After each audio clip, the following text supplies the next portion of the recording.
Good afternoon, everyone, and welcome to our reflection for the fifth week of Lent, Wednesday, the fifth week of Lent. Today I'm going to use the reading from Daniel, the prophet Daniel, that we listened to this morning in our Mass here at the parish. It's a story you'll probably know, a story you're all probably familiar with. So I invite you just to listen as I read this for us. King Nebuchadnezzar said to them, "Is it true, O Shadrach, Meshach, and Abednego, that you do not serve my gods and you do not worship the golden statue that I have set up? Now if you are ready when you hear the sound of the horn, the pipe, the lyre, the harp, the drum, and an entire musical assembly to fall down and worship the statue that I have made, well and good. But if you do not worship, you shall immediately be thrown into the furnace of blazing fire.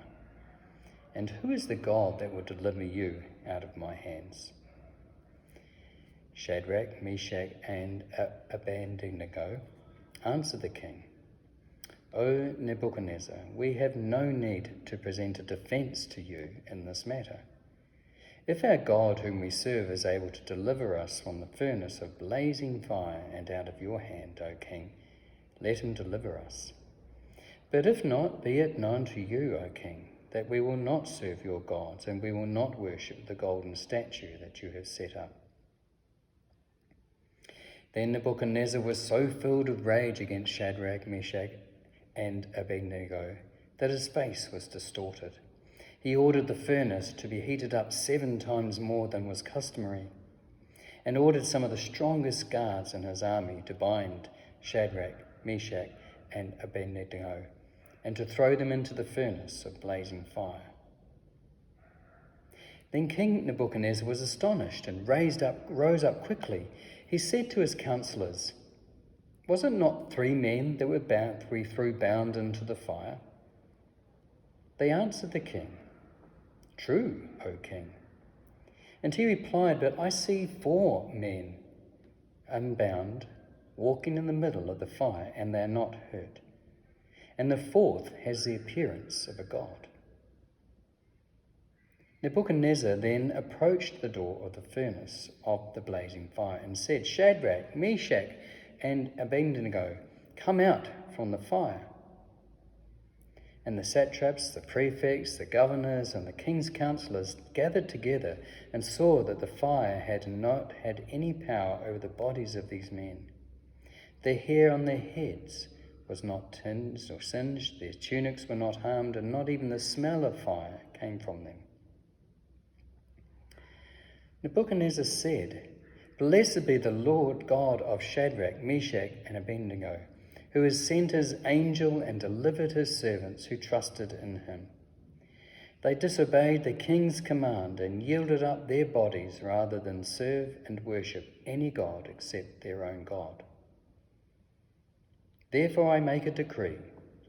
Any people, nation, or language that utters blasphemy against the God of Shadrach, Meshach, and Abednego shall be torn limb from limb, and their houses laid in ruins, for there is no other God who is able to deliver in this way."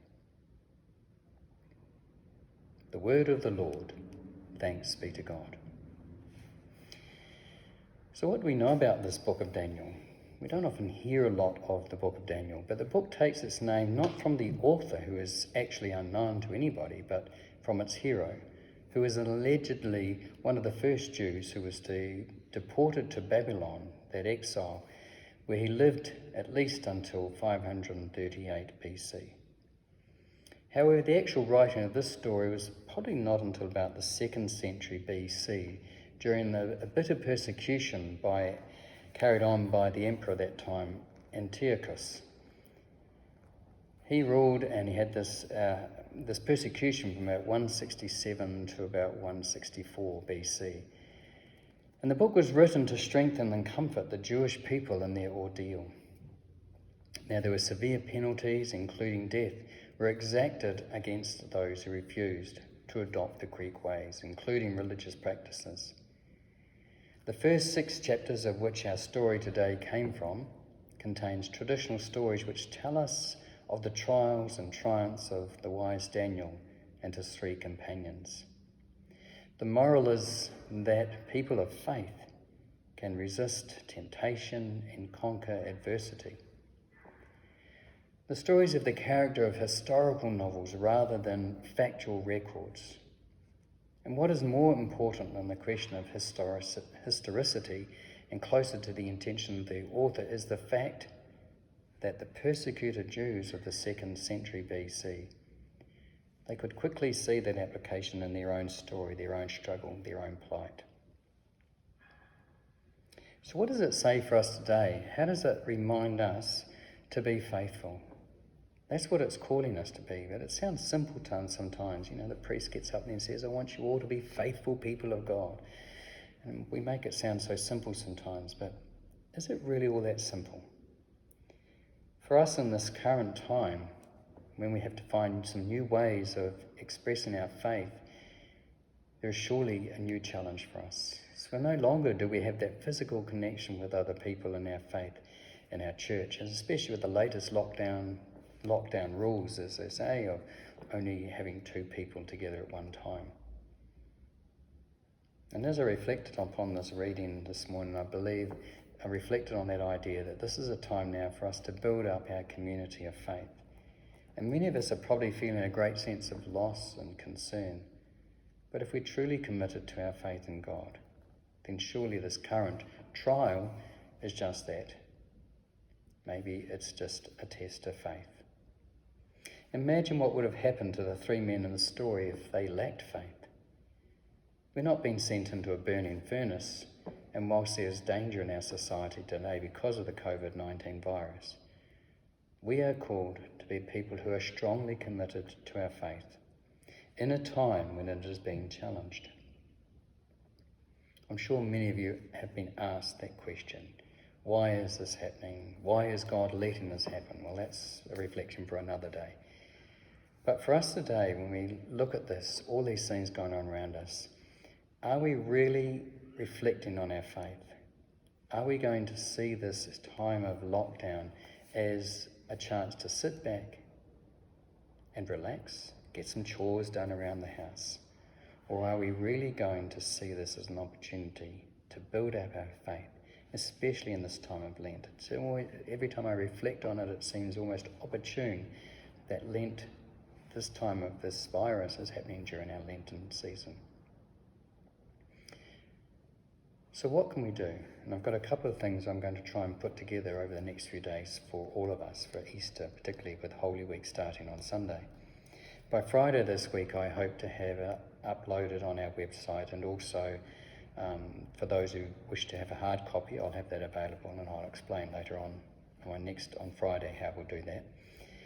It's a booklet, it's a document that I've put together from a number of different sources, including my own ideas.